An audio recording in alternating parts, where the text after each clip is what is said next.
It's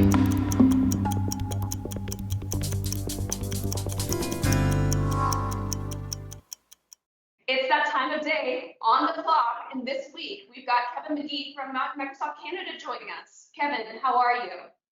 Very well, thank you for having me. Thank you so much for joining us. I'm excited to learn from you today. Yes, we had a great conversation over the awards ceremony, and glad to follow up and dive into some of the conversations you wanted to have in a little more depth. For very established industry leaders, what can industry leaders do to better prepare the next generation of emerging leaders?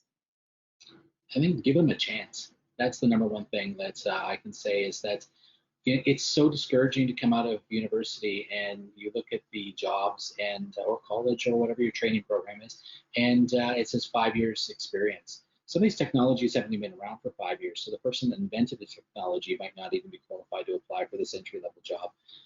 We really need to rethink what the skills gap means. I don't think there's a skills gap. I think there's a gap in understanding. There are a ton of qualified, really exciting and intelligent people out there that are looking for work, and we as employers need to really think, what is it that we actually need, and stop putting out these generic requests, really focusing on what we need. So it's on us as the current cohort of leaders to think differently, to sometimes give a chance to some of these folks. Every time I've given a really smart and intelligent, clever, tenacious young person a chance, they've always surprised me and done incredibly well. And someone was there to give me a chance at some point, and someone was there to give each of us a chance. We need to be those people. For those new graduates who are looking for these kind of opportunities and are just discouraged at seeing, needing 5 years experience, what kind of programs or initiatives are out there to give them those skills? We're really seeing a lot of educational institutions working with companies like Microsoft to say what do you really need as an employer, and what do those skills look like, and also giving us some opportunity to inform them on what the curriculum should look like.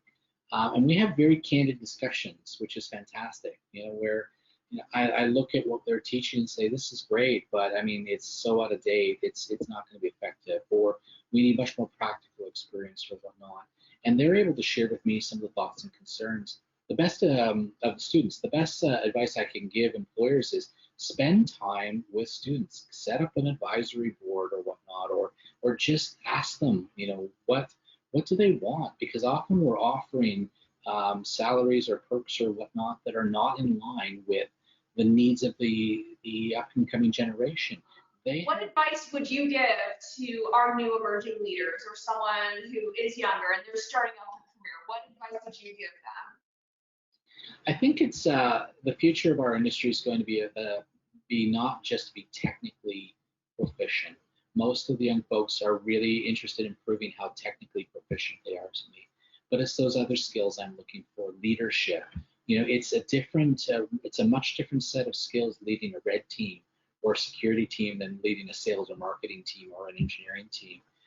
You really have to deal with complicated personalities. We might be asking people to work late because an attack happened, under a great deal of stress, with people who have just really had their business stolen from them or money stolen from them. There are unique skills that are needed. So don't ignore those soft skills. So the people skills, the leadership skills, communication skills are just as important as the technical skills. Kevin, thank you so much for joining me on this week's episode of On the Clock.